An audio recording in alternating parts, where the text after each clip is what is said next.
जय हिंद। 26 जनवरी की tractor parade की मैं अपनी खुद की कहानी बताऊं। स्वतंत्र लोकतंत्र के किसी भी उत्सुक नागरिक की तरह मैं भी सुबह गाजीपुर बॉर्डर पहुंची थी और जो उत्साहपूर्ण माहौल था वैसा मेरी आंखों ने बचपन में समझ आने से लेकर और अब तक नहीं देखा था। क्रांति के सुंदर गाने, कतार में लगकर चाय और रोटी लेते हुए हर जाति और धर्म के लोग, मेरे देश का चलता फिरता रंग बिरंगा लोकतंत्र वहां पूरे उठान पर था।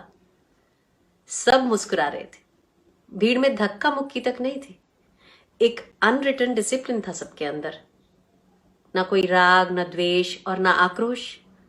बस सबकी आंखों में एक अलौकिक आनंद और उम्मीद थी।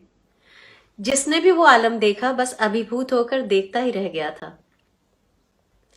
मन तब और भी भावुक हो उठा जब रैली शुरू होने के समय यानी 11 बजे के बाद से सड़क के दोनों तरफ के घरों से महिलाएं, पुरुष और बच्चे निकलकर ट्रैक्टर और ट्रॉली पर बैठे लोगों को सल्यूट कर रहे थे, ठीक वैसे ही जैसे राजपथ पर करते हैं।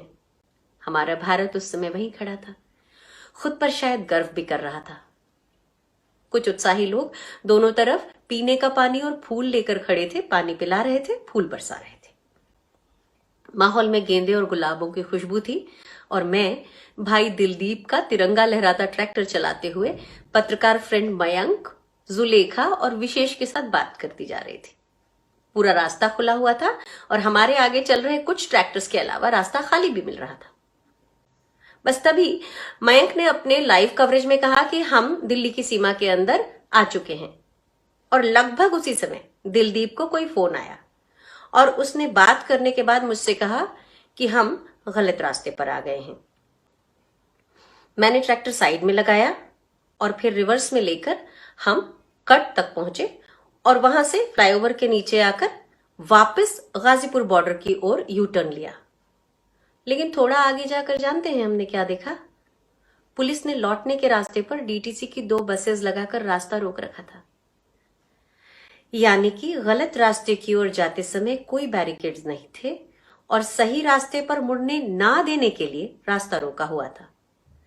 हम तो दिल्ली के बारे में जानते थे तो जल्दी लौट लिए, लेकिन जो किसान दिल्ली इसी परेड के लिए आए थे उनसे चूक होना लाजमी था और दिल्ली पुलिस का कोई इंडिकेटर या मार्गदर्शन था ही नहीं। इस आप बीती को आज कहना इसलिए जरूरी है कि आप जानें कि यह सिर्फ एक समझा बूझा ट्रैप था किसान आंदोलन को तोड़ने का, और किसानों का दुर्भाग्य कि वे इस ट्रैप में फंस भी गए। यानी इस बार तथाकथित चाणक्यों की साजिश कामयाब रही। इसमें पुलिस ने तो किसानों से अंडरटेकिंग ली थी, लेकिन अपनी तरफ से पुलिस की मार्ग में क्या व्यवस्था रहेगी इसका कोई कमिटमेंट जाहिर तौर पर ना तो देखने में आया, ना एक नक्शे के अलावा कोई और दस्तावेज प्रचारित या पब्लिश हुआ। बहरहाल लाल किले की पूरी घटना बहुत दुर्भाग्यपूर्ण है और इतिहास में कलंक की तरह दर्ज हो गई है। लेकिन इसकी साजिश करने वालों ने देश की अस्मिता के बारे में तो सोचा ही नहीं। उनका लक्ष्य ही किसान को देश की नजरों में नीचा दिखाना था और आंदोलन को एक बारगी जैसे कुचलना था, और कम से कम प्रथम दृष्टया वे इसमें कामयाब हुए भी दिखते हैं। यानी लोकतंत्र में एक बार फिर एक षड्यंत्र हुआ, बड़े पैमाने पर हुआ। लोकतंत्र एक बार फिर शर्मसार हुआ और इतिहास में एक गणतंत्र दिवस दूषित हो गया। किसान के कंधे से बंदूक भी चल गई और किसान ही घायल भी हो गया। इस तरह की साजिशें आज लोकतंत्र में निहत्थे का शिकार करवा रही हैं और हम मानसिक रूप से शिकार हो रहे हैं, बीमार हो रहे हैं। हो सके तो इस पहलू पर भी विचार कर लें। मुझे यकीन है आप विचार भी कर सकेंगे और दिल में कहीं विश्वास भी होगा इस सच पर।